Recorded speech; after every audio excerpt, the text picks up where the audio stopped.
मालूम है आज क्या है? क्या है? यानी अच्छा शुक्रवार है। कैसा शुक्रवार है? और हर शुक्रवार को सिर्फ शुक्रवार होता है कि अच्छा शुक्रवार होता है? हाँ, शुक्रवार होता है। लेकिन जिस किसी ने भी यह नाम दिया गुड फ्राइडे, ये वाकई में उन लोगों के लिए गुड फ्राइडे है जो यीशु मसीह फ्राइडे के दिन इस संसार में क्रूस पर बलिदान हुए थे। और उस गुड फ्राइडे के रहस्य को हमें परमेश्वर के वचन से आज हम जो सीखेंगे, मैं विश्वास करता हूँ परमेश्वर आज आप लोगों को वह रहस्य देने जा रहा है जो मेरे लिए भी आशीष का कारण रहा। और जिस तरीके को परमेश्वर ने अपने पवित्र आत्मा के द्वारा मुझ पर प्रकट किया, उन्हीं बातों को मैं आप लोगों के सामने प्रस्तुत करने जा रहा हूं। और आज का जो सब्जेक्ट है वो है रहस्य में यीशु के क्रूस का उद्देश्य। आज का जो विषय है रहस्य में यीशु के क्रूस का उद्देश्य, क्योंकि यीशु मसीह बिना उद्देश्य के क्रूस पर बलिदान नहीं हो सकते थे। परमेश्वर का क्या उद्देश्य है, उस उद्देश्य के तरीके को हमें परमेश्वर के वचन के अनुसार पुराने नियम और नए नियम से जो परमेश्वर ने प्लान किया, उस प्लान को अर्थात उस योजना को हमें अपने जीवन के क्षेत्र में सीखने और समझने की जरूरत है। परंतु मैं इस यीशु के क्रूस के कारणों से शुरुआत करने के पहले इस बात को आपके सामने प्रस्तुत करना पसंद करूंगा। उत्पत्ति पहले अध्याय के पहले वचन के अनुसार परमेश्वर का वचन इस रीति से सिखाता है कि आदि में आकाश ने मतलब स्वर्ग और पृथ्वी की सृष्टि की। यानी पहले सृष्टि के विषय में मैं थोड़ा वर्णन इसलिए कहना चाहूंगा कि पहली सृष्टि में ही पिता, पुत्र और पवित्र आत्मा ने किस रीति से सृष्टि किया था, उसके विषय का जो ज्ञान यीशु के पास था। ध्यान दीजिए मैं क्या कहना चाहता हूं। पहली सृष्टि में पिता ने जो कुछ किया था और पुत्र से करवाया गया था, उसका ज्ञान पूरी रीति से यीशु के पास था। पर पहले वचन और दूसरे वचन के बीच में करोड़ों साल का गैप है। दूसरा रीजन मैं इसलिए शेयर करना चाहता हूं, उसमें ऐसा लिखा है पृथ्वी बेडोल और सुनसान पड़ी थी, गहरे जल के ऊपर अंधियारा था तथा परमेश्वर का आत्मा जल के ऊपर में मंडराता था। ये जो दूसरा वचन है, ये तब का कारण है जो अदन के बगीचे में, दरअसल पहली सृष्टि में लूसीफर अदन के बगीचे में रहता था, जिसने परमेश्वर के विरोध में विद्रोह करने के कारण परमेश्वर ने पहली सृष्टि को अदन के बगीचे सहित पूरी रीति से पृथ्वी को नष्ट किया, जिसमें पहली सृष्टि में डायनासोर्स प्राणी भी रहा करते थे। ठीक है। और परमेश्वर ने आकाश से आग और गंधक को गिराकर पूरी रीति से सृष्टि को तहस नहस कर दिया था। तो यह सृष्टि कैसी थी? बेडोल, ठीक है, बेडोल और सुनसान पड़ी। ठीक है, यह सृष्टि बेडोल और सुनसान पड़ी थी। उसके पीछे के कुछ रीजंस को समझना है हमें परमेश्वर के वचन के अनुसार। तो याद रखिएगा, परमेश्वर बोलता गया, पवित्र आत्मा ने नक्शा बनाया और यीशु मसीह ने काम करते चले गए। ध्यान दीजिए मैं क्या कह रहा हूं। पिता बोलते गए। अब दूसरी सृष्टि जब आदम की रचना का जब काम फिर से रिक्रिएशन किया जा रहा था, तो हमेशा पुराने नियम में भी हम इस बात के तरीके को सीखे और समझे। परमेश्वर बोलता गया, यीशु मसीह पहली सृष्टि से ही विश्वास योग्य और आज्ञाकारी होकर हर एक चीज की रचना करने में, काम करने में कभी भी पीछे नहीं रहा। बात समझिएगा। तो ये दूसरी सृष्टि की रचना जब अदन की वाटिका परमेश्वर मनुष्यों के लिए तैयार कर रहा था ताकि उसमें आदम और हवा को रख सके, तब यह सृष्टि बेडौल और सुनसान पड़ी थी। याद रखिएगा, मतलब कि सृष्टि बिगड़ी हुई थी। सृष्टि कैसी थी? बिगड़ी हुई थी। और बिगड़ी हुई सृष्टि को सुधारने का काम जो परमेश्वर ने किया, और उन बातों के कामों का गवाह यीशु मसीह किस रीति से करना चाहिए, बिगड़े हुए सृष्टि को सुधारना कैसा चाहिए, इस सिस्टम को यीशु मसीह हमेशा परमेश्वर के प्रति विश्वास योग्य और आज्ञाकारी होकर काम करते चले गए। तो अब मैं ये कहना चाहूंगा परमेश्वर के वचन के अनुसार कि उत्पत्ति 1 और 2 के बीच में जिसे लूसीफर के समय में उस सृष्टि को नाश किया गया था, तो उसके पीछे बाइबल इसी बात को प्रकट करता है, पाप विनाश को लाता है ताकि सब कुछ बेडौल करे। पाप क्या लाता है? विनाश को लाता है ताकि सब कुछ बेडौल करे। कितने अविश्वासी लोगों का जीवन बेडौल है। जो लोग अपने लाइफ में पाप में जीवन जीते हैं, उनके जीवन में कुछ भी शांति नहीं रहती है। उनके जीवन में किसी भी प्रकार की कोई आनंद नहीं होता है। परंतु मैं ये कहना चाहूंगा, जब परमेश्वर ने आदम और हव्वा को अदन के बगीचे में रखा, तो ध्यान दीजिए, अदन का मतलब होता है आनंद का स्थान। अदन का मतलब क्या है? आनंद का स्थान। लेकिन शैतान ने वहां आकर आदम से क्या चुरा लिया? उनके आनंद को, ताकि आनंद के स्थान से आपको बाहर किया जा सके। और दरअसल उसमें परमेश्वर के वचन के अनुसार इसे अगर ध्यान दिया जाए तो जो पृथ्वी बेडौल थी और सृष्टि की रचना करके अदन का जब बगीचा परमेश्वर ने आदम और हव्वा के लिए बनाया था, जो आनंद का स्थान है, तो इस आनंद के स्थान के विषय में बाइबल इस बात के प्रति प्रकट करता है कि शैतान ने आदम और हव्वा को परमेश्वर के प्रति क्या काम किया? बहकाने का काम। काय का काम किया? बहकाने का। जिसमें उत्पत्ति पहले अध्याय के 27 और 28वें वचन में लिखा है कि वो दरअसल अदन का जो बगीचा है वो आनंद का स्थान है और आदम और हव्वा के लिए जो परमेश्वर ने बनाया, परंतु पाप जो आज्ञा के उल्लंघन के द्वारा श्राप में, यानी कि आनंद का जो स्थान है वो श्राप में परिवर्तित हो। काय में परिवर्तित हो गया? किसका जीवन श्राप में परिवर्तित हो गया? आदम और हव्वा। जिसमें परमेश्वर जब भी कुछ मनुष्यों को देना चाहता है, अच्छा देना चाहता है, लेकिन मनुष्य आज्ञा के उल्लंघन के कारण परमेश्वर के आशीषों से वंचित होता चला जाता है। ठीक है, तो इसके मैं पुराने और नए नियम के कनेक्टिविटी को आप लोगों के बीच में शेयर करता रहूंगा, जिसमें ऐसा लिखा है कि उत्पत्ति के 3 अध्याय के 8वें वचन में, जब शाम के ठंडे समय में हमेशा परमेश्वर की एक खासियत है, परमेश्वर को अदन के गार्डन से ज्यादा परमेश्वर को उससे आनंद नहीं आ रहा था। जबकि आदम के लिए गार्डन, अदन का बगीचा आनंद का स्थान है, लेकिन परमेश्वर के लिए आनंद का स्थान कौन है? आदम। ध्यान दीजिएगा, आज संसार में आनंद पाने के लिए लोग गार्डन जा रहे हैं।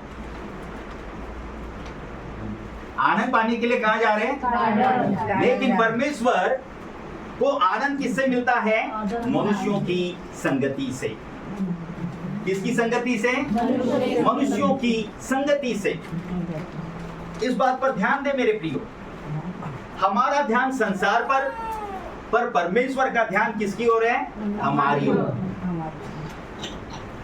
और परमेश्वर ने इस पृथ्वी को वाकई में हमारे लिए आशीष के तौर पर बनाया है, पर पृथ्वी की आशीष से लंबे समय तक नहीं टिक सकती।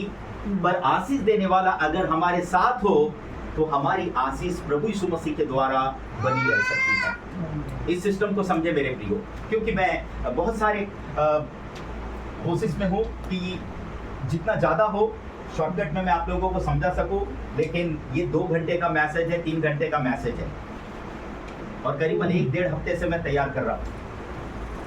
ठीक है, ध्यान दीजिए। तो मेरे प्रियो, बाइबल इस बात को प्रकट करता है कि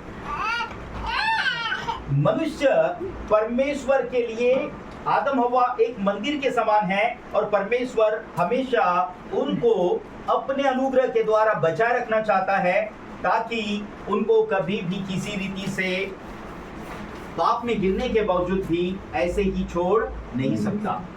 जिसके परिणाम स्वरूप बाइबल इस बात को बताता है उत्पत्ति के 3:21 में कि परमेश्वर ने स्वयं इनके किए गए पाप के बदले में क्या किए? बलिदान किए और इनको कपड़े पहनाए, अर्थात चमड़े के कपड़े पहनाए। इन्होंने जब पाप किया था तो पत्तियों को सीकर कपड़े पहने थे, लेकिन परमेश्वर ने इनके लिए क्या किया?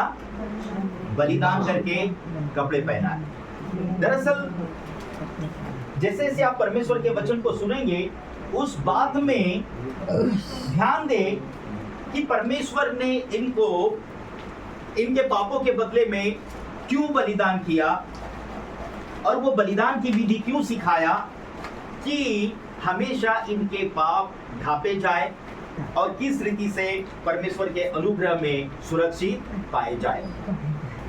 क्योंकि बाइबल स्पष्ट रीति से कहता है कि गाय बछड़ों का जो लहू है वो हमारे पापों को ढांपता है, हालांकि कुछ समय तक वो हमको शुद्ध भी रखता है, पर उससे बढ़कर जो यीशु ने हमारे लिए किया है वो है क्रूस पर बहे हुए लहू से हमको मोल लिया है। तो हम इस समय एक कारण को देखते हैं। कोई व्यक्ति अगर जल्दी हो सके तो लूका 2:21 को पढ़े। 2:21। हाँ, जब 8 दिन पूरे हुए और उसके खतने का समय आया तो उसका नाम यीशु रखा गया, जो स्वर्गदूत ने उसके पेट में आने से पहले कहा था। बस मेरे प्रियो, मेरा मैसेज ऊपर नीचे जरूर हो सकता है, लेकिन उसके पीछे के रीजंस सही प्रकार के करेक्शंस में देना है। मैं ये बताना चाहता हूँ, यीशु मसीह का जो लहू है 3 जगहों पर बहा। कितनी जगह? 3 जगह। अब वो 3 जगह का महत्व हमें समझना है। पुराने नियम के उस आदम का मैंने जिक्र इसलिए किया कि आप अंतिम आदम हमारे उद्धारकर्ता यीशु की उस कनेक्टिविटी को सही रीति से समझने का प्रयत्न कर सके। तो बाइबल इस बात के विषय में कहता है 8 दिन पूरे हुए और उसके खतने का समय आया तो उसका नाम यीशु रखा गया, जो स्वर्गदूत ने उसके पेट में आने से पहले कहा था। लेकिन मैं इस बात को बताना चाहता हूँ, यीशु मसीह का जो खतना है मंदिर में। कहाँ पर हुआ? कहाँ पर हुआ? याद रखिए। कितने लोगों को लगता है कि खतना होने के समय में लहू बह सकता है?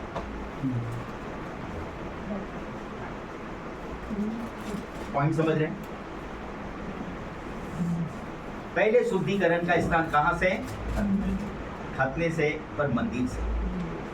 पुराने नियम में परमेश्वर ने हमेशा वाचा बांधा, जिसमें दरअसल उत्पत्ति के 17वें अध्याय के 10वें वचन से 14 वचन तक अब्राहम के साथ जो परमेश्वर ने वाचा बांधा था, तो बाइबल कहता है कि अब्राहम और अब्राहम की सारी टीम, यहाँ तक कि उसके साथ जितने भी दास दासियां थे, उन सबों ने परमेश्वर के वाचा के साथ जुड़ने के लिए खतना कराया था। ठीक है, ताकि क्या दिख सके? ये मेरे वाचा के साथ जुड़े हुए मेरे लोग हैं। खतना किस बात का प्रमाण था? वाचा के द्वारा परमेश्वर से जुड़े हुए लोग हैं। पर यीशु मसीह का 8वें दिन खतना किया गया कहां पर? मंदिर में। आपको मालूम है, आप और मैं जीवते परमेश्वर के मंदिर हैं, मंदिर को परमेश्वर अपने साथ जोड़ना चाहता है, ताकि आपका और मेरा परमेश्वर पिता के साथ में मेल मिलाप हो सके और हम परमेश्वर के लिए एक पवित्र मंदिर बन सके। और उस लहू की वाचा में पहले से ही प्रभु यीशु मसीह वो तैयारी कर चुके थे कि हमारे साथ में स्वर्गीय वाचा बनी रह सके। मेरे प्रियो, मैं बहुत सारे वचनों को आपके सामने शेयर नहीं करूंगा, पर ये जो रेफरेंसेस दे रहा हूं उस बात को पढ़ोगी भी आप तो बहुत ज्यादा समय चला जाएगा, जिसमें लिखा है मेरे साथ बंधी हुई वाचा तुझे और तेरे वंश को करना पड़ेगा। वाचा को पूरा करने के लिए तुझे और तेरे वंश को क्या करना पड़ेगा, यानी कि वो खतना उनको कराना ही पड़ेगा। और हम देखते हैं कि यीशु मसीह का भी क्या हुआ। क्या आप लोगों ने वचन में पढ़ा? पॉइंट समझ रहे हैं? ताकि हम नए नियम के कलीसिया के सिद्धांतों को सीख सके। तो मेरे प्रियो, रोमियो के 15वें अध्याय के 8वें वचन में लिखा है बाप दादों को दी गई प्रतिज्ञाओं को दृढ़ करने के लिए, बाप दादों को दी गई प्रतिज्ञाओं को दृढ़ करने के लिए, मसीह परमेश्वर की सच्चाई का प्रमाण देने के लिए। देखिए, पुराने नियम में क्या था? बाप दादों को दी गई प्रतिज्ञाओं को दृढ़ करने के लिए। अब नए नियम में मसीह परमेश्वर की सच्चाई का प्रमाण देने के लिए खतना किए हुए लोगों का सेवक बना। जो लोग खतना किए थे उन लोगों का यीशु मसीह क्या बना? सेवक बना। मैं थोड़ा ज्यादा इसलिए एक्सप्लेन कर रहा हूं ताकि उस कनेक्टिविटी को आप लोग समझ सके कि यीशु मसीह का वहां पर लहू क्यों बहा।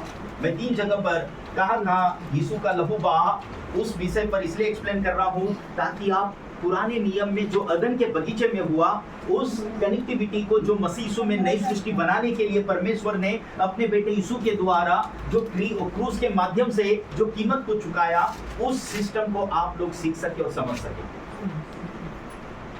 तो पहला कारण हमने देखा, यीशु का लहू मंदिर में बहा। लेकिन परमेश्वर, पहला कुरिन्थियों 3:19 के अनुसार हमारे शरीर को परमेश्वर अपना पवित्र मंदिर बनाते हैं। ठीक है। दूसरा है गतसमनी बगीचे में।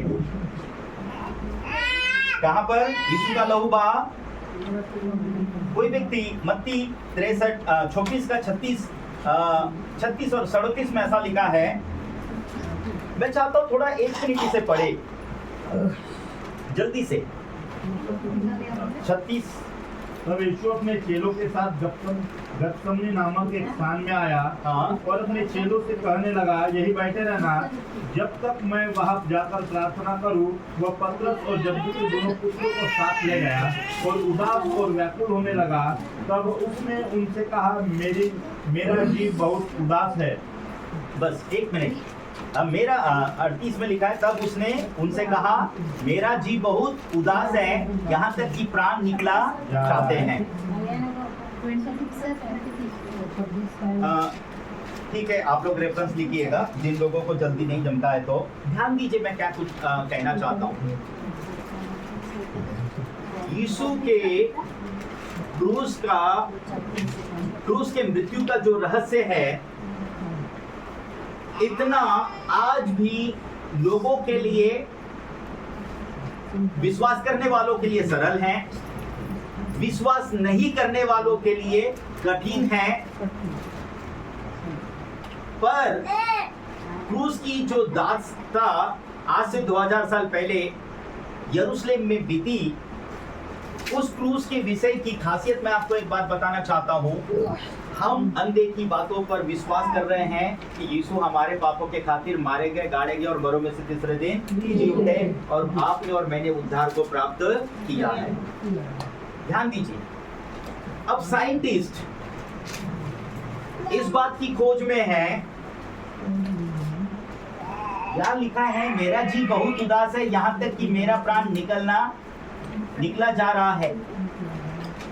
यीशु मसीह को कितना डिप्रेशन आया होगा, कितना इनका ब्लड प्रेशर हाई हुआ होगा। साइंस क्या देख रहा है?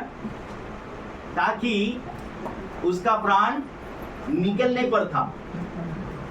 यीशु का प्राण काय पर था? निकलने पर था।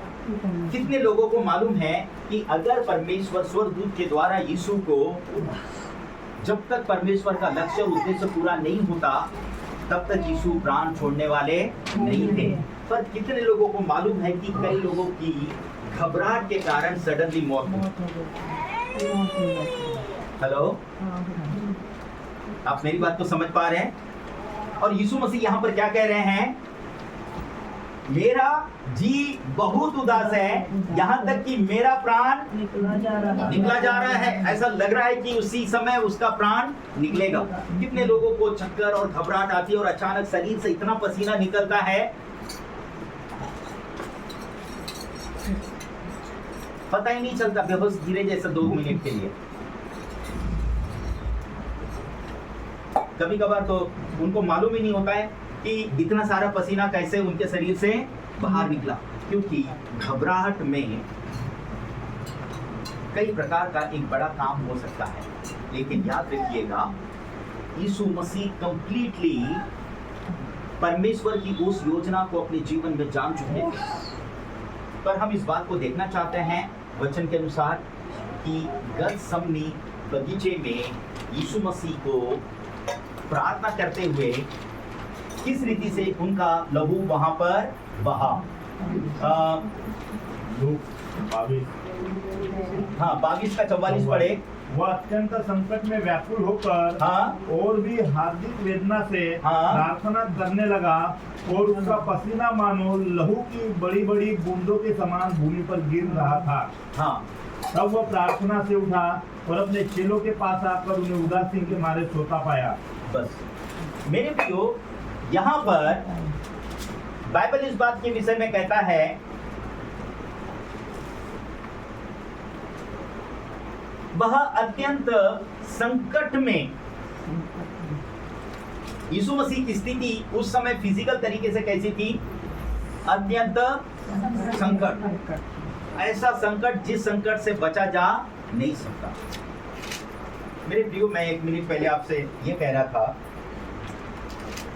अभी भी यरूशलेम में भौगोलिक तौर पर यीशु मसीह मारे जाने, गाड़े जाने और मरों में से तीसरे दिन जी उठने से लेकर यीशु मसीह को किस जगह पर रखा गया था, उसके विषय में भौगोलिक तौर पर साइंटिफिक तरीके से अभी भी बारीकी से विश्लेषण किया जा रहा है।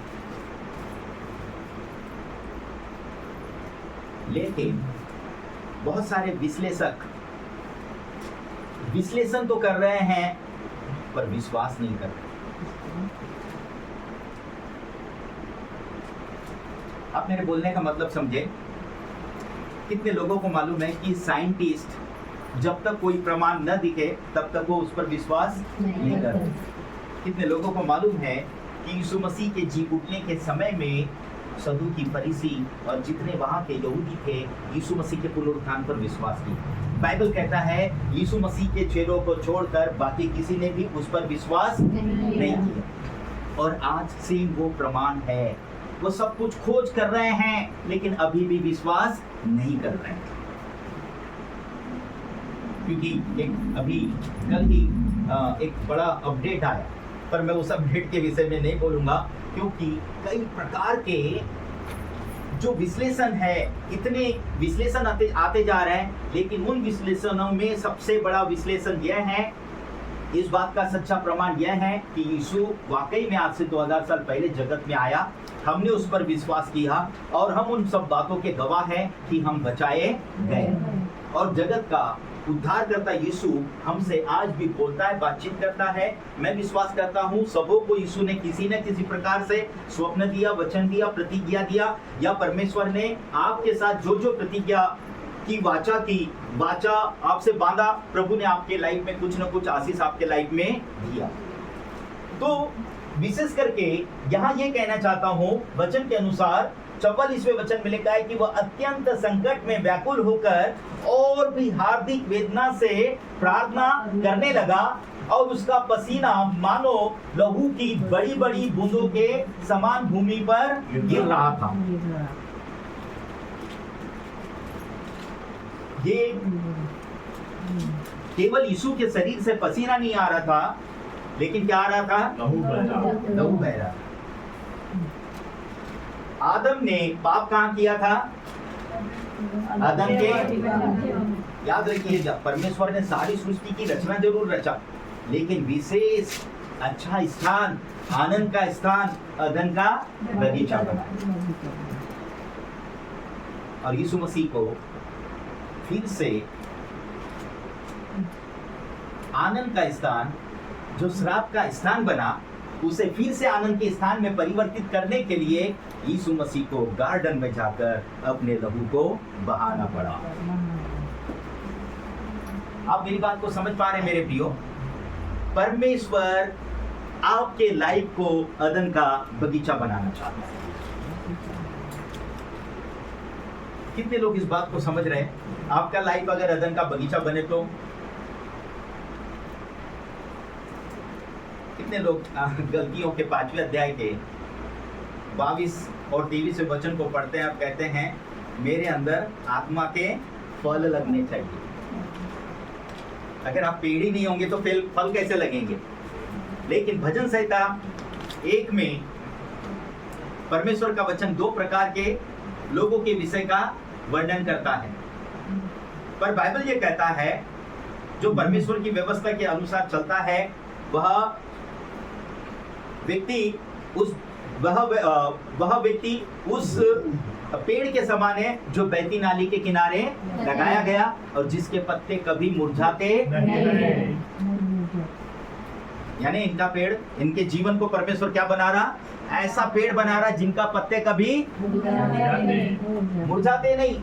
आपको परमेश्वर स्वयं ऐसा अदन का बगीचा बनाना चाहता है, आनंद का स्थान। और परमेश्वर का आनंद हमारी क्या है? परमेश्वर का आनंद हमारी क्या है? अगर परमेश्वर का आनंद आपकी ताकत है तो परमेश्वर कहाँ रहना चाहेगा? जहां इनको ताकत मिल रही है। और जिसको ताकत यहाँ से मिल रही है, ये परमेश्वर की संगति से दूर रहेंगे क्या? नहीं। पॉइंट समझ पा रहे हैं? इसीलिए ये गतसमनी बगीचा मेरे दृष्टि में अदन का ही बगीचा है,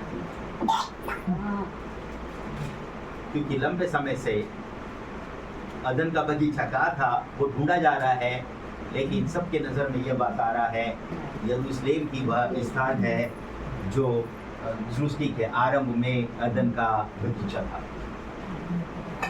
याद रखिएगा, हमारे लिए चाहे दृश्य हो या अदृश्य हो, हमारे लाइफ में यीशु मसीह वास करता है। हमारा लाइफ स्वयं परमेश्वर के लिए अदन का बगीचा बन रहा है। यह हमारे लिए आनंद की बात है। तो तीसरा कारण, क्रूस पर यीशु मसीह के लहू का बहना। मत्ती 26:26 में हम इस बात को देख रहे थे।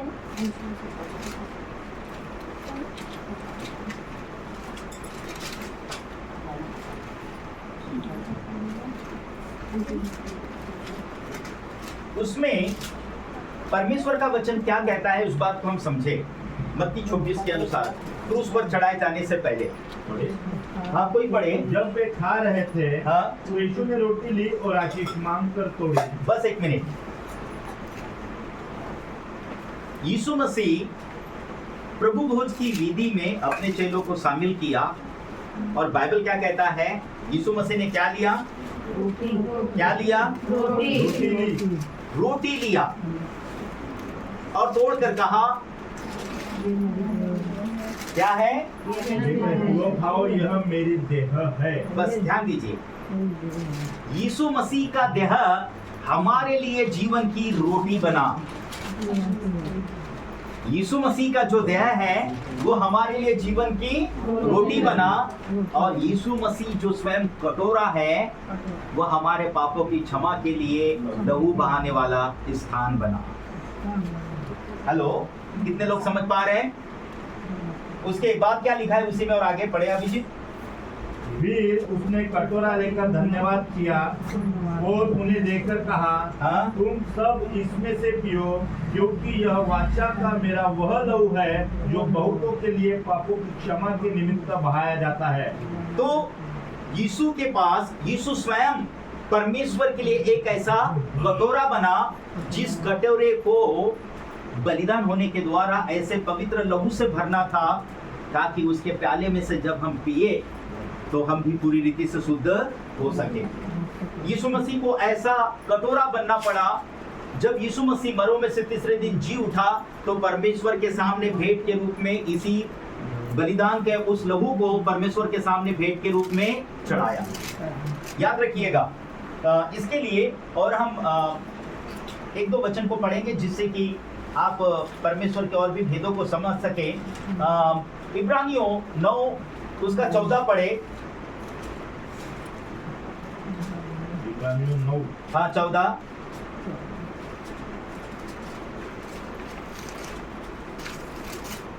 तो मसीह का लहू जिसने अपने आप को सनातन आत्मा के द्वारा परमेश्वर के सामने निर्दोष चढ़ाया, तुम्हारे विवेक को मरे हुए कामों से क्यों न शुद्ध करेगा, ताकि तुम जीवते परमेश्वर की सेवा करो। मेरे प्रियो ध्यान दे, यहाँ पर एक बहुत इंपॉर्टेंट वचन आया है, महत्वपूर्ण वचन। और वो वचन ये है, तो मसीह का लहू जिसने अपने आप को, मसीह का लहू जिसने अपने आप को सनातन आत्मा के द्वारा, कौन सी आत्मा के द्वारा? सनातन। थोड़ा मैं बार बार बोलना चाहूंगा, सनातन आत्मा के द्वारा। सनातन मैं बार बार इसलिए बोल रहा हूं क्योंकि मैंने सबसे शुरू में उत्पत्ति का वर्णन किया, और सनातन आत्मा का मतलब होता है इटर्नल स्पिरिट। कौन सी स्पिरिट? Eternal spirit. तो इटर्नल कौन है शुरू से? हमारी लाइफ, हमारी लंबी उम्र है कि परमेश्वर की? हमारी लाइफ लंबी है या यीशु की? पॉइंट समझ रहे हैं? हम अनंत के काबिल बनाए गए हैं, पर पहले अनंत के काबिल नहीं थे। एक अनंत विनाश है और एक अनंत जीवन देने का प्लेस है। पर अनंत जीवन देने के लिए देने वाले पर अगर हम विश्वास करते हैं तो उसी के लहू से हम लोग आजाद हो सकते हैं। पर मैं ये कहना चाहूंगा, ये वो यीशु है जो जगत की उत्पत्ति के पहले ही से हैं, इसीलिए उस यीशु के विषय में यहाँ पर सनातन आत्मा कहा जा रहा है। और सनातन आत्मा का अगर आप वर्णन चेक करेंगे इंग्लिश में तो उसे इटर्नल स्पिरिट बोला जाता है ना। अलग अलग मीनिंग्स मिलेंगे आपको, लेकिन शॉर्टकट में ये मिलेगा इटर्नल स्पिरिट। और एस कैपिटल आया मेरे प्रियो, यानी कि ये प्रभु यीशु मसीह के लिए। मनुष्य की स्पिरिट के लिए छोटा एस लगे, ठीक है। तो यहां बाइबल कहता है सनातन आत्मा के द्वारा परमेश्वर के सामने क्या किया? उसने अपने लहू को निर्दोष चढ़ाया। ऐसा लहू जो पूरी रीति से निर्दोष चढ़ाया। तो वो लहू जिसने कोई दोष नहीं किया, जिसके अंदर में कोई दोष नहीं था, यीशु हमारे पापों के खातिर क्रूस के ऊपर में मारे गए, गाड़े गए, मरों में से तीसरे दिन जी उठे, जिसने कोई पाप नहीं किया, ऐसा लहू जिसे परमेश्वर के सामने उसने क्या किया? निर्दोष चढ़ाया। तो वो लहू आपको और मुझको क्या बनाएगा? हमारे किए गए सारे पापों से हमको निर्दोष करेगा। समझ गए आप लोग? तो 15वें वचन को भी मैं आपके लिए पढ़ना चाहूंगा। लिखा है शुद्ध करेगा ताकि आप जीवते परमेश्वर की सेवा कर सको। तो जीवते परमेश्वर की सेवा करने के लिए यीशु मसीह का लहू सामर्थी भी है, कीमती भी है और निर्दोष बनाने वाला लहू है, ताकि आप जो भी प्रभु की सेवा करते हैं तो आपके अंदर में परमेश्वर के पुत्र यीशु के लहू की वो काबिलियत डाल दी जाती है। जिसमें लिखा है इसी कारण वह नई वाचा का मध्यस्थ है। यीशु मसीह का जो लहू है वो आपके साथ और मेरे साथ पुरानी वाचा नहीं, जो आदम से बांधी गई थी, अब्राहम से बांधी गई थी, इसहाक और याकूब के साथ बांधी गई थी, वो वाचा नहीं, परंतु यीशु मसीह की वो नई वाचा जो यीशु मसीह ने क्रूस के मृत्यु के द्वारा पूरा किया कि हमारा मेल मिलाप स्वर्ग के परमेश्वर के साथ में किया। ठीक है, तो उसमें लिखा है इसी कारण वह नई वाचा का मध्यस्थ है, ताकि मृत्यु के द्वारा जो पहली वाचा के समय के अपराधों से छुटकारा पाने के लिए हुई है, बुलाए हुए लोग प्रतिज्ञा के अनुसार अनंत मीरास को प्राप्त करें। ठीक है, तो आप और मैं यीशु मसीह के लहू के द्वारा अनंत मीरास के भागी किए गए। कौन से मीरास? अनंत मीरास। अनंत मीरास का मतलब कि परमेश्वर का वो स्वर्गीय स्थान जहां हमें पहुंचना है, उस स्थान के लिए प्रभु यीशु मसीह ने पृथ्वी पर अभी से हमको पूरी रीति से इस योग्य बनाया है। तो मेरे प्रियो, अब इसमें हम थोड़ा और इन कारणों को देखेंगे कि पहले आदम में और अंतिम आदम में क्या फर्क है। हम लोग पुराने नियम से नए नियम में कुछ महत्वपूर्ण कारणों को देख रहे हैं कि अदन के बगीचे से जो पाप जड़ पकड़कर इस पृथ्वी के लोगों को परमेश्वर की महिमा से दूर किया, परमेश्वर की उपस्थिति से दूर किया, उस दूरी को मिटाने के लिए यीशु मसीह ने क्या किया और किस रीति से संसार को बचाने के लिए जो कीमत यीशु मसीह ने क्रूस के मृत्यु के माध्यम से चुकाया, अदा किया, उसमें शामिल होने के लिए अर्थात यीशु मसीह में विश्वास रखने के लिए, लोगों को इस संसार से बचाने के लिए प्रभु ने जो कुछ किया है, उस कारण को हमें परमेश्वर के वचन के अनुसार समझना है। मैं चाहूंगा, थोड़ा हल्का टाइम लगेगा, लेकिन मैं चाहता हूं आप इस बात को समझे, क्योंकि पहला कुरिन्थियों 15:45 को पढ़े।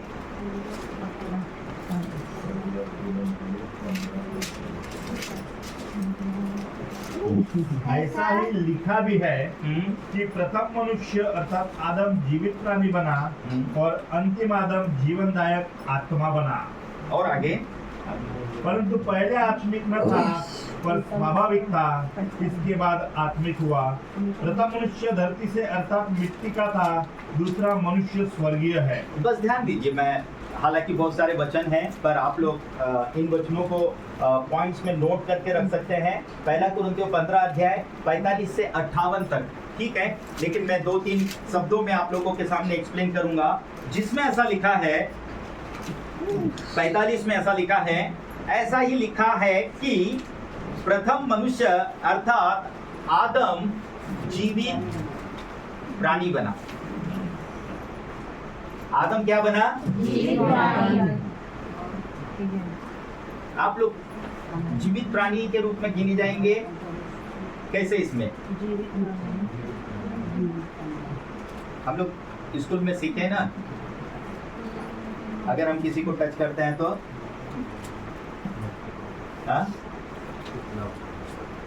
क्या समझा जाता है?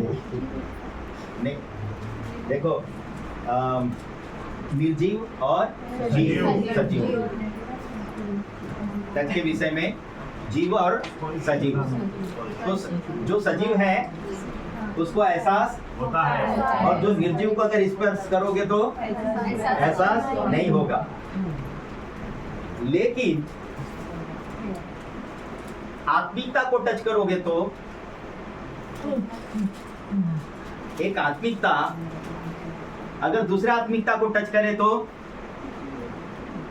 क्या लगता है आपको?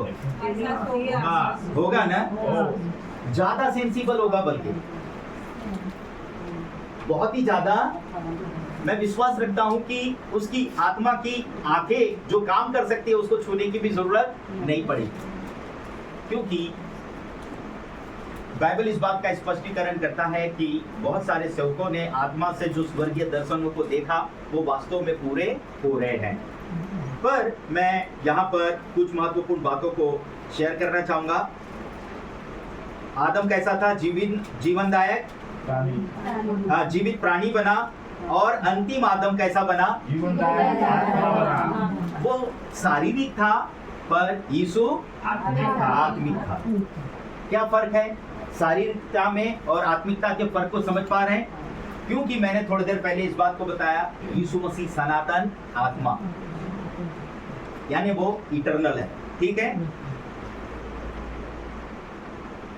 46 में लिखा है, पहले आत्मिक न था पर स्वाभाविक था और इसके बाद आत्मिक हुआ। ठीक है।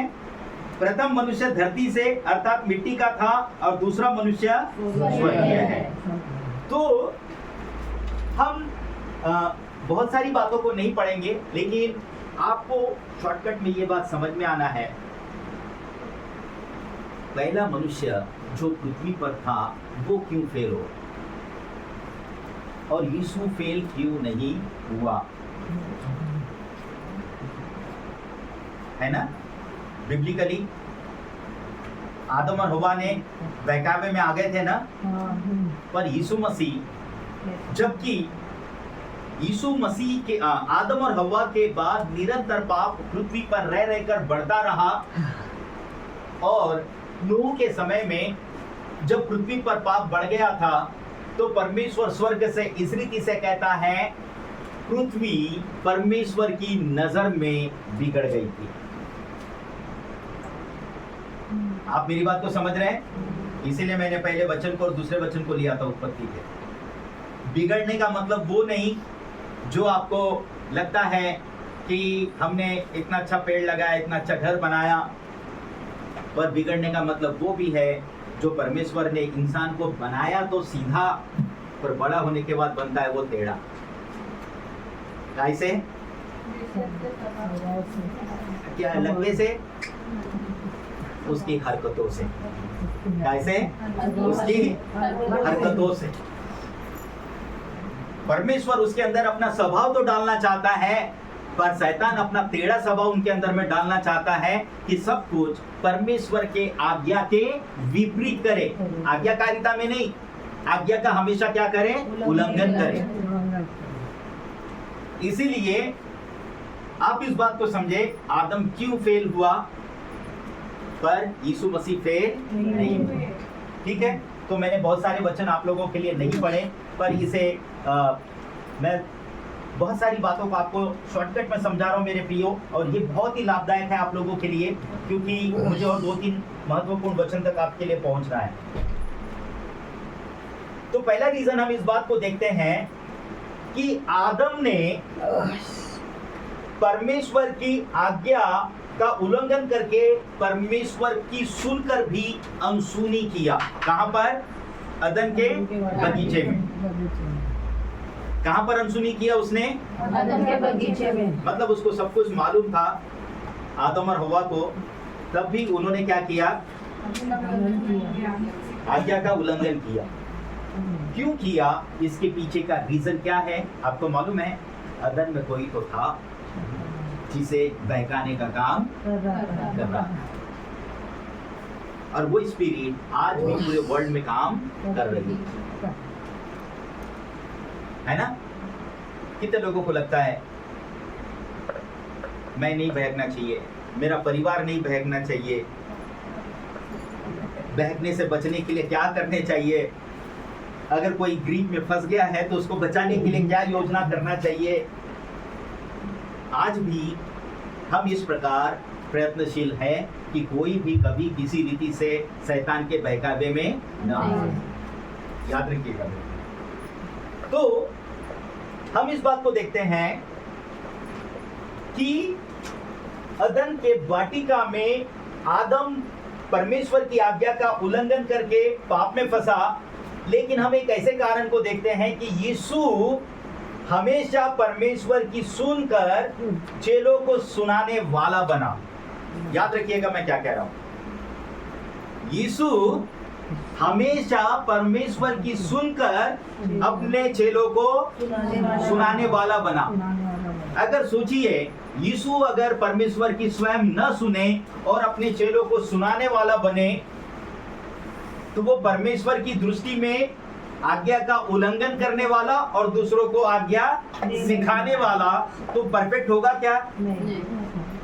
परफेक्ट होगा? तो हम संपूर्ण बाइबल में परमेश्वर के वचन के अनुसार इन बातों के कारणों को देखते हैं कि यीशु मृत्यु, हाँ, क्रूस की मृत्यु तक आज्ञाकारी रहा।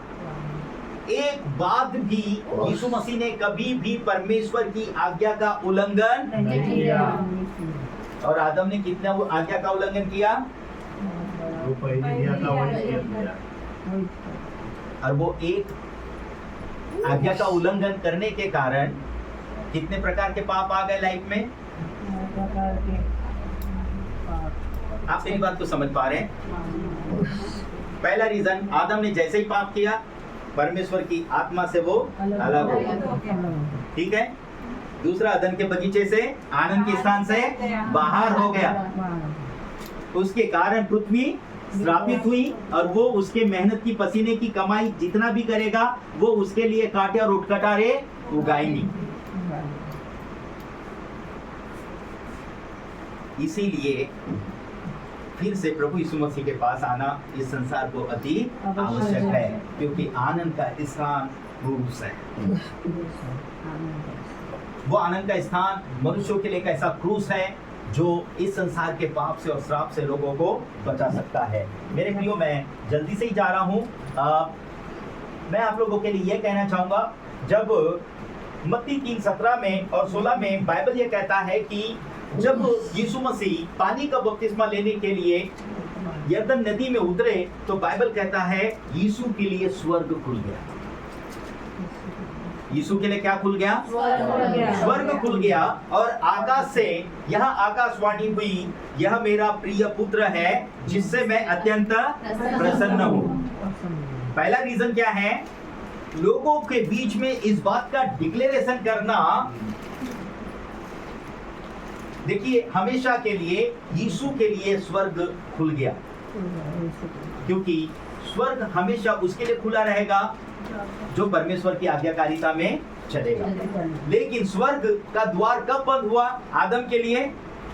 कैसे पता चलता है? जब वो अदन के बगीचे से बाहर होता है। तो आपके लिए और मेरे लिए स्वर्ग का द्वार कब खुला? जब यीशु मसीह हमारे लिए मार्ग, सच्चाई और जीवन बना, और जब हम उसके ऊपर में विश्वास रखते हैं तो हमारे जीवन के सारे रास्ते खुल जाते हैं। हमारे सारे बंद रास्ते यीशु के द्वारा खुल जाते हैं। इस बात को याद रखिएगा। तो यहाँ पर इस कनेक्टिविटी को क्यों मैं समझा रहा हूँ, इसके पीछे का रीजन यह है, स्वर्ग से परमेश्वर इस बात की जानकारी लोगों को दे रहा है, यूहन्ना को और वहां पर सुनने वाले सारे भीड़ को, जिससे मैं अत्यंत प्रसन्न हूँ। इसकी सुनो।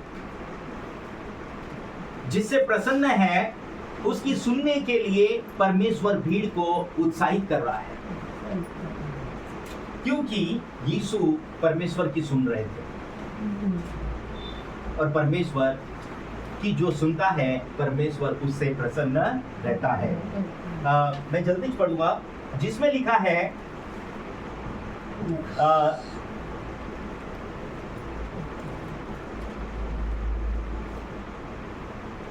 हालांकि मत्ती 17:5 में ऐसा लिखा है, एंडिंग में लिखा है, महिमा के बादल में से यह शब्द निकला जब यीशु मसीह याकूब, यूहन्ना और पतरस के साथ मिलकर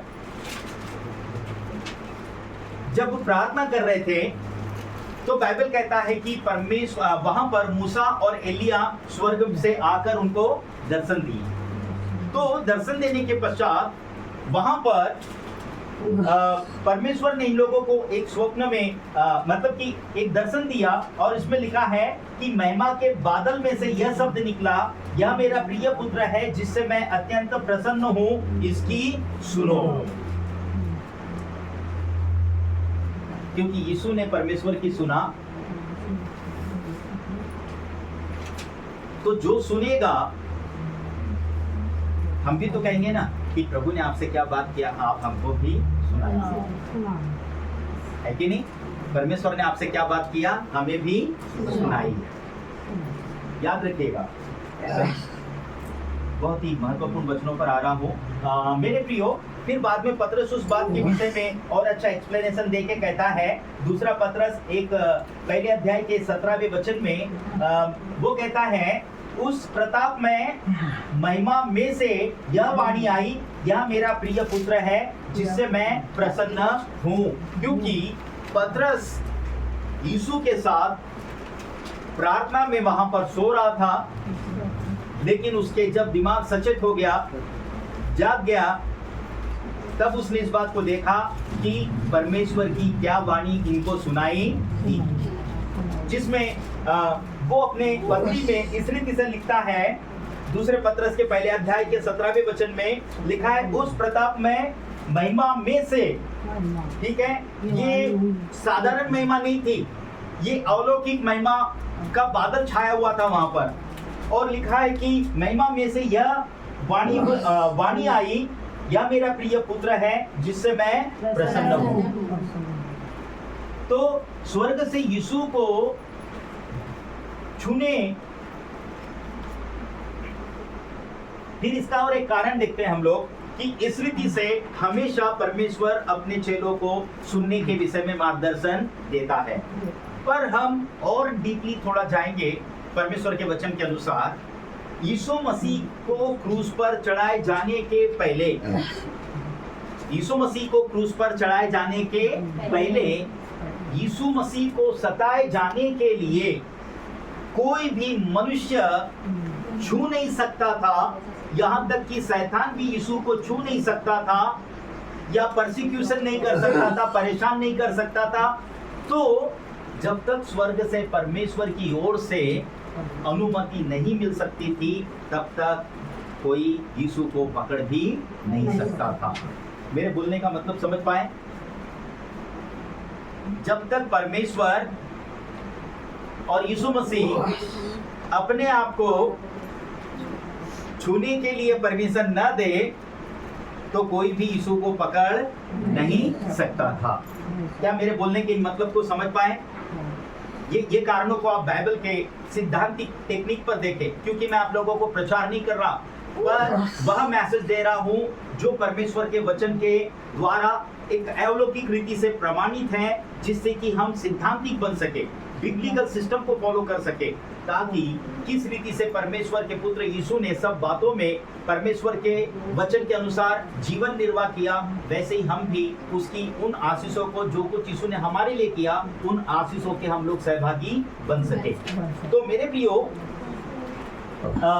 मैंने फिर बाद में इस टॉपिक पर मतलब एक रीजन बनाया, लिखा है स्वर्ग से यीशु को छूने मनुष्य और शैतान को अनुमति देना, जिसमें लिखा है, कोई व्यक्ति यूहन्ना 10, 17 और 18 को अगर पढ़े तो उसमें ऐसा लिखा है, पिता इसलिए मुझसे प्रेम रखता है कि मैं अपना प्राण देता हूं कि उसे फिर ले लूं। कोई पढ़ रहे हैं? मैंने सही वही चीज पढ़ा। पिता इसलिए मुझसे प्रेम रखता है कि मैं अपना प्राण देता हूँ। देखिए, पहला रीजन क्या है, परमेश्वर यीशु से क्यों प्रेम रख रहा है?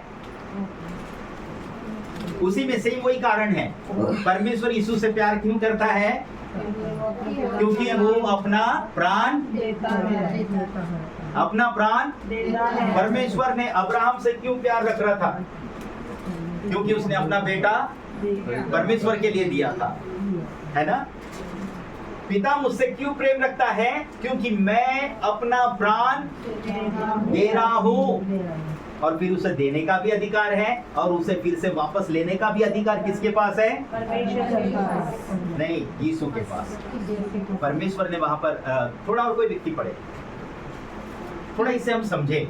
पिता इसलिए मुझसे प्रेम रखता है कि मैं अपना प्राण देता हूँ कि उसे फिर ले लूं। कि मैं उसे फिर ले लूं। याद रखिएगा, ये एक बहुत ही मीनिंगफुल वचन है, इसे बहुत ही ध्यानपूर्वक सीखने और समझने वाला वचन है। मैं इसलिए कहना चाहूंगा, परमेश्वर जो जीवन इनको दिया है, इसे लेने और देने का अधिकार केवल इनके पास है। आप मेरी बात समझ रहे हैं? चाहो तो ये अपना जीवन यीशु को दे सकते हैं, नहीं देना है तो नहीं दे सकते हैं। आप मेरी बात समझ रहे हैं? कितने लोगों ने यहाँ पर प्रभु के वचन को किसी के दबाव में आकर सुना? समझ रहे हैं आप लोग? यीशु ने अपने प्राण को किसके मर्जी से दिया? अपनी मर्जी से, क्योंकि उनको मालूम है कि मेरा क्रूस पर बलिदान होना मानव जाति के लिए कितना महत्वपूर्ण है। क्या पॉइंट्स को समझ पा रहे मेरे प्रियो? तो मेरा भी किसी के लाइफ के ऊपर कोई दबाव, याद रखिएगा, इवन मेरे फैमिली में भी मैं यही प्रेयर करता हूँ, प्रभु सबके विश्वास की रखवाली करता हूँ,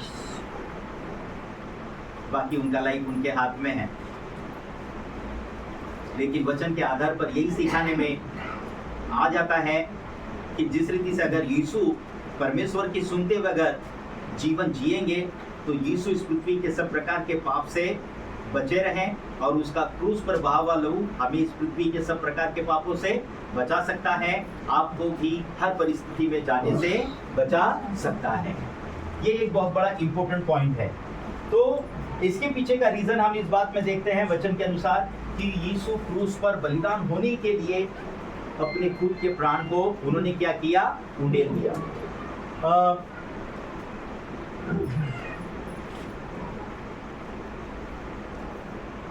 लेकिन उसमें और एक वचन इस रीति से कहना चाहूंगा, यूहन्ना रचित सुसमाचार के 18वें अध्याय के 6वें वचन में जब उन्होंने अपने आप प्राण देने के लिए सहमति को प्रकट किया, तो जब यीशु मसीह को पकड़ने के लिए गतसमनी बगीचे में सैनिक आए और उसके साथ यहूदा इस्करियोती आया, तो बाइबल कहता है कि यीशु उनके कहते ही कि मैं हूँ, बहुत सारे जो सैनिक हैं वो पीछे हटे। कोई व्यक्ति पढ़े 18:6। उसके यह कहते ही मैं हूँ, वे पीछे हटकर भूमि पर गिर पड़े। अब ध्यान दीजिए, क्या लग रहा है आपको? कोई पकड़ने के लिए आए और यीशु मसीह, मैं 2-3 और वचन नहीं पढ़ रहा हूं आप लोगों के लिए, उसमें ऐसा लिखा तुम किसे ढूंढते हो? सैनिकों को यीशु मसीह पूछते हैं तुम किसे ढूंढते हो? और यीशु कहते हैं हम यीशु नासरी को ढूंढते हैं। तो यीशु कहते हैं वह मैं हूँ। वह कौन है? वह मैं हूँ। तो बाइबल कहता है जैसे ही यीशु को देखते हैं तो देखने के बाद, कितने लोग साउथ इंडियन पिक्चर देखते हैं?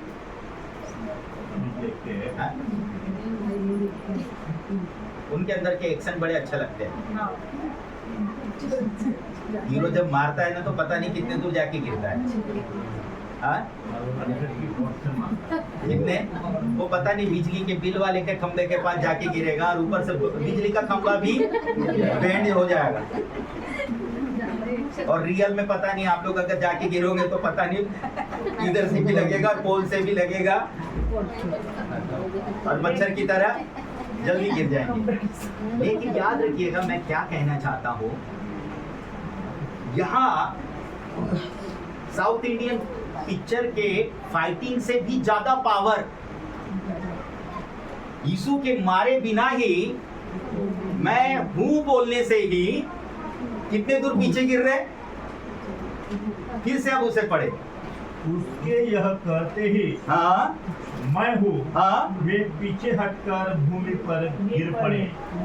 आप सोचिए सडनली अगर कुछ हो जाए तो कितने भूमि पर पीछे गिर रहे हैं। ऐसा ही नहीं कि बिल्कुल नमस्कार कर रहे, प्रणाम कर रहे, ऐसा रीजन से नहीं। वो खुद इसका प्रमाण यह है कि 2 सैनिक डर गए, यानी वो सैनिकों को यीशु को पकड़कर ले जाना भी इतना आसान नहीं था जब तक यीशु मसीह और परमेश्वर और पवित्र आत्मा यीशु को पकड़ने की परमिशन न दे। आप मेरी बात समझ रहे हैं? यीशु को छूना किसी भी व्यक्ति के लिए इतना आसान नहीं था। क्योंकि मेरे प्रियो एक एक वचन को अगर सही रीति से पढ़कर उसके विश्लेषण को अगर हम देखें तो इसके पीछे बहुत सारे ऐसे कारण परमेश्वर के वचन के अनुसार मिलते हैं कि शैतान पिलातुस को यीशु मसीह इस रीति से रिप्लाई देते हैं, क्योंकि शैतान का जो पाप है वो और अधिक है, इस कारण पिलातुस के सामने वो पकड़वाया गया है। ठीक है, तो मैं आपके लिए यहाँ पर एक कारण देखूंगा। कोई 14 वचन पढ़ेगा उसी में, लूका 23 का 14।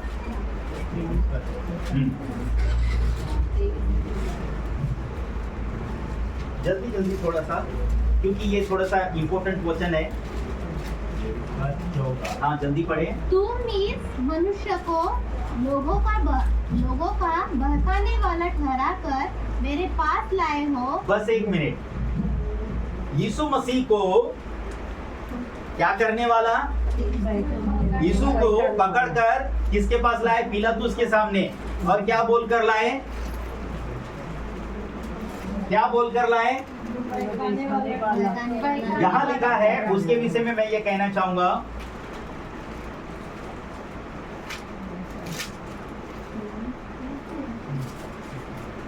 लिखा है, इस मनुष्य को लोगों का बहकाने वाला ठहराकर मेरे पास लाए हो। यीशु मसीह को क्या बोलकर लाए हैं? बहकाने वाला। कितने लोगों को लगता है कलीसिया में आज लोगों को बहका कर लाया जा रहा है? हाँ? यीशु का नेचर है क्या ये? आप पॉइंट्स को समझ पा रहे हैं? तो बहकाने वाला कौन? शैतान। ध्यान दीजिए, आदम और हव्वा को शैतान ने कहां पर बहकाया? तो बहकाने वाला कौन? आप लोग बात को समझिएगा, यहाँ डेविल का गेम देखिएगा।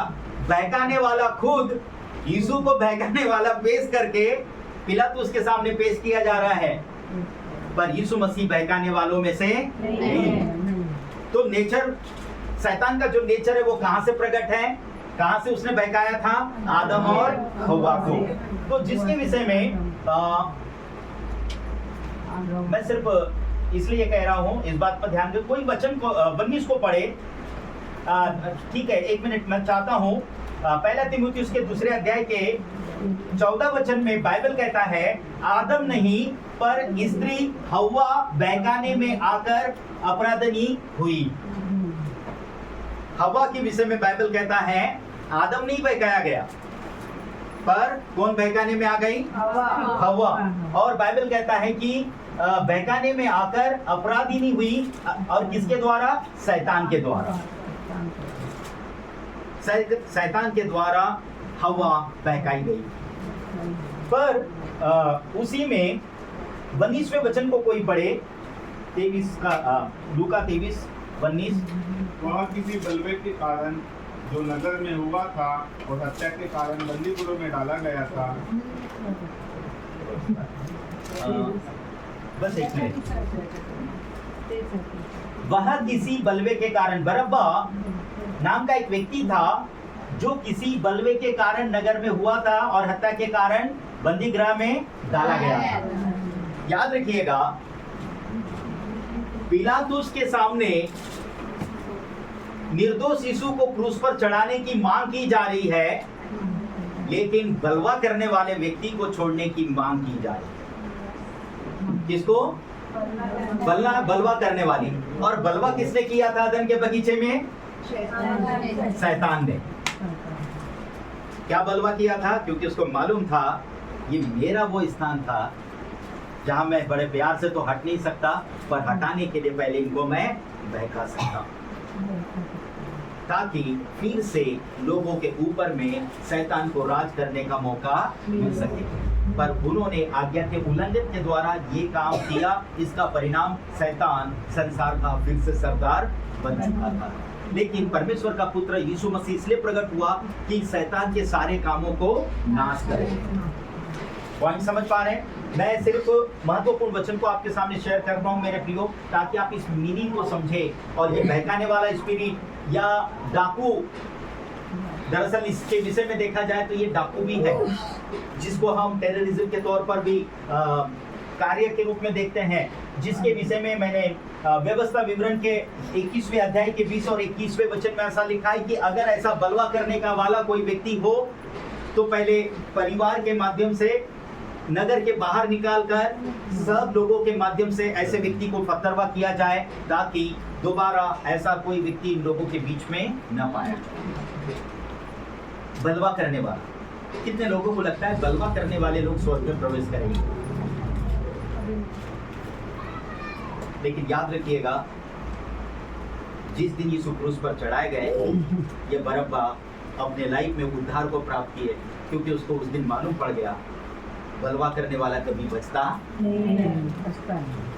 बलवा करने वाला कभी बचता नहीं। पर यीशु के क्रूस पर चढ़ाए जाने के द्वारा ये बलवा करने वाला बचाया गया। इसने भी एक बाइबल लिखा, लेकिन पता नहीं उसकी बाइबल अब किस व्यक्ति के काम में आ गई। पर मेरे पास जो बाइबल, वो मेरे बड़े काम की है। आप मेरे बोलने का मतलब समझिएगा। जो लोग प्रभु यीशु मसीह में आ जाते हैं, वो कोई ना कोई छोटी किताब प्रभु के लिए लिखते हैं। इसीलिए ये बातें बता रहा हूँ। मैं थोड़ा सा जल्दी 2-3 कुछ महत्वपूर्ण पॉइंट्स बताता हूँ, क्योंकि बहुत ही दरअसल इसके विषय में ऐसा भी बताया गया। इसका जो मेन मीनिंग है बरअब्बा का, सन ऑफ अब्बा भी बताया गया, और सन ऑफ शेम का भी कारण बताया गया, और कंफ्यूजन का बेटा है। ये साथ ही साथ शर्म का बेटा भी है, और कंफ्यूजन को निर्माण करने वाला बेटा। और कंफ्यूजन निर्माण करने वाला कौन है? अक्सर करके शैतान, है ना। यूहन्ना 8:44 में लिखा है, तुम अपने पिता शैतान से हो और उसकी लालसाओं को पूरा करना चाहते हो, क्योंकि वह आरंभ से हत्यारा है और झूठा है, वरन वह झूठ बोलता है और वो झूठ का पिता है।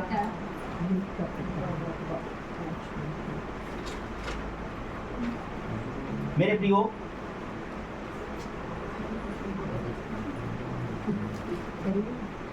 मैं और 2 वचन के साथ ये करूंगा।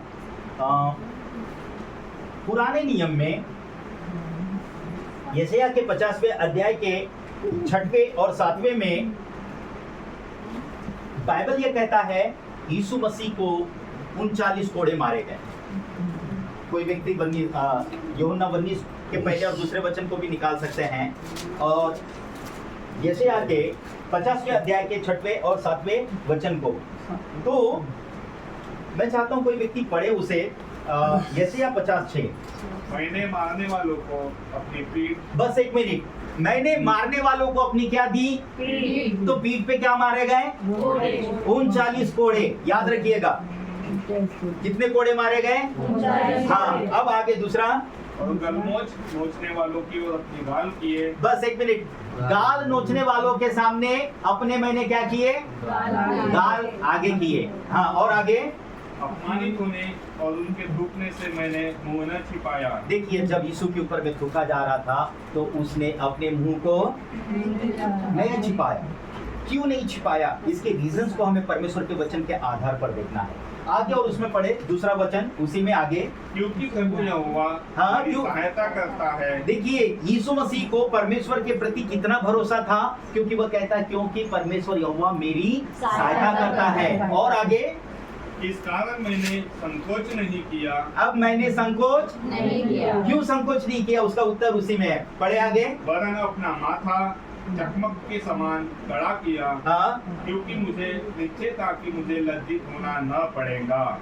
रीजन क्या है कि जो कुछ यीशु मसीह कर रहे हैं और यीशु के साथ किया जा रहा है, लोगों को लग रहा है कि हम तो यीशु का मजाक कर रहे, तमाशा बना रहे, उसकी दाढ़ी के बाल को नोच रहे हैं, थूक रहे हैं, लेकिन यीशु मसीह को इस बात का प्रमाण है कि मुझे लज्जित होना न पड़ेगा। क्या लग रहा है मेरे प्रिय? आप अगर अपने दृष्टिकोण में ले तो कई लोग दूसरे दृष्टिकोण से क्या समझेंगे, जिनके पास वचन का प्रकाशन नहीं मिलेगा। दरअसल मैं ऐसा विश्वास रखता हूँ, मेरी सारी लज्जा को यीशु मसीह ने अपने क्रूस पर ली। लज्जा, अगर ये लज्जा का जो शब्द हम यूज करते हैं तो आप समझ सकते हैं कंप्लीटली अपने कैरेक्टर में गिर जाना। लज्जा का जो वर्ड है ना, हम बोलते हैं ना कि कुछ बोलते हैं ना, तुम लोगों को शर्म आया है कि नहीं, है ना। लज्जा यानी कि शर्म के लायक कोई काम नहीं करना। लेकिन यीशु मसीह के ऊपर मनुष्यों के किए गए, चाहे लोगों के पाप लाल रंग के हो या अर्गवानी रंग के क्यों ना हो, पर वो सब यीशु के क्रूस के द्वारा मिटाए गए। याद रखिएगा। तो मैं और इसमें अब कोई व्यक्ति पढ़े यूहन्ना रचित सुसमाचार 22:2। सिपाहियों ने कांटों का मुकुट गूंथकर उसके सिर पर रखा। बस, सिपाहियों ने कांटों का मुकुट गूंथकर किसके सर पर रखा? अगर नहीं रखता तो क्या होता? याद रखिएगा, मैं क्यों इतना सारा आपको मार्गदर्शन दे रहा हूं। अगर यीशु के सर पर कांटों का ताज नहीं रखा होता तो क्या होता? मैंने थोड़ी देर पहले इस रीति से कहा, स्वर्ग ने अनुमति दे दिया था कि यीशु के साथ इस प्रकार का व्यवहार करे, जो कई लोगों की समझ से परे था। आज भी कई बार परसिक्यूशन आता है, अरे यार ऐसा नहीं करना था, वैसा नहीं करना था, जो हमारी समझ से कई बार परे हैं। कई बार हम लोग भी सोचते हैं कि नहीं होना चाहिए, हम लोग भी प्रार्थना करते हैं, पर यीशु के साथ जो क्रूस की मृत्यु को सहना पड़ा, मैं समझता हूँ वो दुनिया का सबसे बड़ा शर्मनाक मृत्यु यीशु को दिया गया। लेकिन याद रखें, वो शर्मनाक मृत्यु हमारे लिए गुड फ्राइडे का कारण बना, जिससे कि हम भविष्य में कभी भी नरक न जा सके। याद रखिएगा, लोगों की नजर में लिखा है कि क्रूस की मृत्यु नाश होने वालों के लिए मूर्खता है, परंतु विश्वास करने वालों के लिए उद्धार का कारण है। कि एक ही कारण है, एक यानी इस संसार के लोगों को बचने के लिए एक ही है रास्ता, और वो है क्रूस का रास्ता। जो विश्वास करेगा वो बचाया जाएगा, जो विश्वास नहीं करेगा वो नाश होगा। तो क्या लगता है इन कांटों के विषय में? यीशु के सर पर क्या रखे गए? कांटे। कांटे रखना बहुत जरूरी था यीशु के सर पर। बीच में मैं यरूशलेम के बबूल के कांटों को देख रहा था, और मैं एक दिन अपने पत्नी को दिखाया। मैंने बोला, देखो वहां के बबूल के कांटे, वहां पर जो पेड़ है, और करीबन मेरे प्रियो में आपको बताऊं इतने लंबे लंबे कांटे।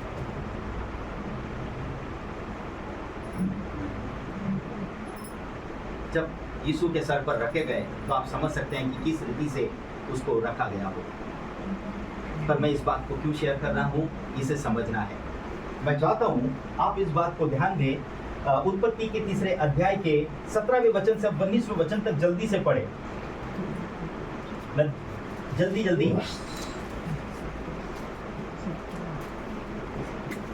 और आदम ने उससे कहा, तूने जो अपनी पत्नी की बात सुनी और जिस वृक्ष के फल के विषय मैंने तुझे आज्ञा दी थी कि तू उसे न खाना, उसको तूने खाया है, इसीलिए भूमि तेरे कारण शापित है। तू उसकी उपज जीवन भर दुख के साथ खाया करेगा, और वह तेरे लिए कांटे और उटकटारे उगाएंगी, और तू खेत की उपज खाएगा, और अपने माथे के पसीने की रोटी खाया करेगा, और अंत में मिट्टी में मिल जाएगा। बस ठीक है। यहाँ पर ध्यान दीजिए, आदम और हव्वा के उल्लंघन के कारण इनका शरीर भी पाप के वश में चला गया था। ध्यान दीजिए मैं क्या कह रहा हूँ, काय के वश में चला गया था? पाप के। अब इन्होंने जो पाप किया, तो बाइबल कहता है कि तूने जो अपनी पत्नी की बात मानी, इस कारण पृथ्वी तुम लोगों के कारण क्या हो गई? श्रापित। और जो कुछ तुम मेहनत करोगे वहां से वो क्या उगाएगी तुम्हारे लिए? कांटे और उटकटारे। अब पृथ्वी पर से आने वाले कांटे और उटकटारे, जिसके कांटों का ताज बनाकर यीशु के सर पर रखा गया, अर्थात हमारे जीवन को और पृथ्वी के वो सारे श्राप जो हमारे मार्ग में, जो अदन के बगीचे में हम लोग जो कुछ भी काम करें, अब वो हमारे लिए निराशा का कारण नहीं परंतु आनंद का कारण बने। याद रखिएगा, यीशु मसीह में हम फिर से नई सृष्टि बनाए गए हैं, जिससे कि हम ऐसे अदन के बगीचे में पाए जाते हैं जहां पर सब प्रकार की आशीषें ही आशीषें हैं, इफिसियों 1:3 के अनुसार। ठीक है, समझ रहे हैं? सब प्रकार की केवल क्या है? आशीषें ही आशीषें हैं। पर हमारे लाइफ से यीशु मसीह श्राप को हटा रहा है, और पृथ्वी, हमारे मार्ग में जो पृथ्वी में जो कांटे उगाने वाला स्थान है, यीशु मसीह के सर पर इसलिए रखा गया ताकि आप जहां कहीं भी खेती करोगे तो अब आपके लाइफ में कांटे नहीं रहेंगे। आपके लाइफ से, आपके सेवकाई के स्थान से, आपके घर के स्थान से, जहां कहीं भी जिन जिन कामों में आप हाथ लगाएंगे वहां पर श्राप के कांटे नहीं होंगे। कौन से कांटे नहीं उगेंगे? ये दरअसल श्राप के कांटे ही हम कहेंगे। क्यों? क्योंकि बाइबल क्या कहता है? कौन व्यक्ति कितने बबुल के कांटे, बबुल के पेड़ कितने लोग लगाते हैं? देखे क्या? नहीं, पेड़ कितने लोग लगाते हैं बबुल?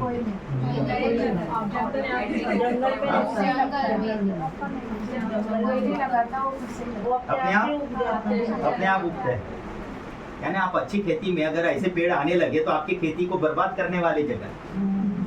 पर मैं ये कहना चाहता हूँ, ये सब कुछ यीशु के कारण हो रहा है कि यीशु आपके सारे कांटों के मार्गों को अपने सर पर ले लिया ताकि आपके पास अब कोई श्राप न रह सके। ये सिद्धांत को समझिएगा मेरे प्रियो। 2 वचन और बाकी है। 19:2 को पढ़े फिर से। यूहन्ना 19:2। सिपाहियों ने कांटों का मुकुट गूंथ कर उसके सिर पर रखा और उसे बैंजनी वस्त्र पहनाया। बस अभी मेरा ध्यान है बैंजनी वस्त्र पर। कौन सा वस्त्र? ये जो वस्त्र है, इस वस्त्र में 2 प्रकार के हैं। एक यीशु का वस्त्र था, और इसके लिए ये यहाँ पर जो वस्त्र लाया गया था, ये किसने सिया था मालूम नहीं, लेकिन ये इस वस्त्र जो था बड़ा स्पेशल था, जो ऊपर से नीचे तक जग्गे के समान था। और ये स्पेशल वस्त्र था जो पर्पल कलर का वस्त्र बताया गया। तो यीशु के वस्त्र को तो चिमटी डालकर 4 भाग कर लिया गया, लेकिन इस वस्त्र को जैसा का वैसा ही जिसके हिस्से में आएगा उस हिसाब से उसको दिया गया। ठीक है, मैं ये कहना चाहता हूं, यीशु के क्रूस के मृत्यु के बाद कलीसिया के लिए एक ऐसे नए वस्त्र का निर्माण किया गया जो पुराने नियम में कलीसिया यानी कि चर्च का जो शब्द छुपा हुआ था, वो नई सृष्टि की कलीसिया के निर्माण का ये वस्त्र है, जिसे हम धार्मिकता का वस्त्र भी कह सकते हैं। पॉइंट समझ पा रहे हैं? आदम के और हवा के पाप के बदले में बलिदान किसने किया था? परमेश्वर ने। याद रखिएगा। और उनको क्या पहनाए थे? पुराने नियम में चमड़े के अंगर के। ठीक है, अब नए नियम में यीशु के साथ में जब वो क्रूस पर बलिदान हो चुके, तो इनके वस्त्रों को कौन ले रहा है? अन्य जाति के लोग। यहाँ पर रोमी लोग, ये रोमी लोग हैं जो अन्य जाति के सैनिक थे। अन्य जाति, ये वो कलीसिया के लिए रास्ता है जो आज से 2000 साल पहले ही हमारे लिए एक नया द्वार खुला। अब मैं और एक आखिरी वचन के साथ आना चाहता हूं, ताकि बहुत ही सटीक वचन है। कोई व्यक्ति 22 का 34 जल्दी से पढ़े। परंतु सिपाहियों में से एक ने बर्छे से उसका पंजर बेधा और उसमें से तुरंत लहू और पानी निकला। बस एक मिनट, कोई दूसरा व्यक्ति आराम से पढ़े, उसे समझे। परंतु सैनिकों में से एक ने बर्छे से उसका पंजर बेधा और उसमें से तुरंत लहू और पानी निकला। बस यहाँ दरअसल क्या है, इसे हमें सही रीति से समझना है। लिखा है उसका पंजर। कितने लोगों को समझ में आ रहा है पंजर कहाँ पर है? किधर होता है? नहीं, आप लोग इशारा कीजिए, मुझे ऐसे समझ में नहीं आ रहा है, ऐसा लग रहा पंजर इधर होता है। वो पंजर नहीं, यहाँ पर इधर पेट के नीचे अब सही बता रहे हैं। Yes, अब वो बच्चे गोद में है, नहीं तो मैं इधर आके एक्शन करने लगाया होता अभिजीत को। ये है ना, ये बच्चे हैं। हाँ नहीं, तुम आके बताओ इधर जल्दी से। अभिजीत तुम आ जाओ, एक मिनट आओ। ये उसको समझ में नहीं आया इसलिए एक्सप्लेन नहीं कर पा रहा है। देख, बोला ना, क्योंकि दूसरे लोग पंजर किधर बता रहे हैं, इधर बता रहे हैं। खड़े हो क्या आप इधर, वीडियो में आ जाएगा। हाँ बता, इधर है इधर। हाँ कितने लोगों को दिख रहा है? अरे कम से कम इशारा तो मालूम है। कहाँ पर? पसली किधर? इधर ये पसली है ना, ये साइड में ना। ध्यान दीजिए मेरे प्रियो, क्योंकि इनको बुलाकर आप लोगों के ध्यान को इसलिए केंद्रित करना आवश्यक है क्योंकि ये बहुत ही महत्वपूर्ण पार्ट है बाइबल का, ताकि हमारी आंखों के ऊपर से पट्टी हटे। मैं ये कहना चाहता हूं, इसे हम लोग क्या कहते हैं? यहाँ पर वचन के अनुसार क्या लिखा है? पंजर कह रहे हैं, लेकिन पंजर को अगर पसली बोले तो हाँ, पसली किधर होती है? हाँ जब पर, हाँ ठीक है, वही होती है ना, इतने पर ही है। ध्यान दीजिए, ये दोनों के बीच में छोटी है, ठीक है। माला यहीं पे आया है, हाँ ठीक है। अब समझ गए, गली से अब ध्यान से समझ गए। ध्यान दीजिए, बहुत ही इंपॉर्टेंट पॉइंट है। आदम लंबे समय तक जब अकेला था, तब परमेश्वर ने क्या किया था? आदम के लिए हवा कैसे बनाया था? किसके पसली से? आदम की पसली से हवा बनाया था। याद रखिएगा, उसके विषय में अगर देखा जाए 23वें वचन में, उत्पत्ति के 21 से 23 में लिखा है, पसली से स्त्री बनाया परमेश्वर ने। क्या बनाया? पसली से क्या बनाया? स्त्री, हवा बनाया। आदम के लिए हवा बनाया। तो जब यीशु मसीह क्रूस पर बलिदान हुए तो उसकी पसली पर क्या ठोका गया? टोचा गया? भाला। और वहां से क्या निकला?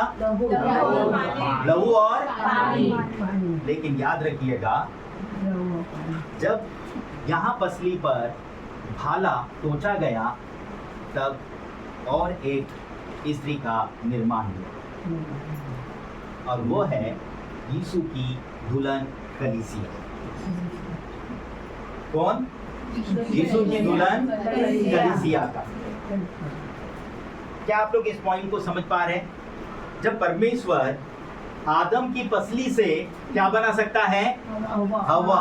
तो क्या यीशु के लहू के बहने से क्या बना सकता है? कलीसिया, एक पवित्र दुल्हन की तरह। यानी हम सबों को परमेश्वर ने अपने अनुग्रह के द्वारा बचाया। प्रभु आप लोगों को आशीष दे मेरे प्रियो, लंबे समय तक सुनने के लिए।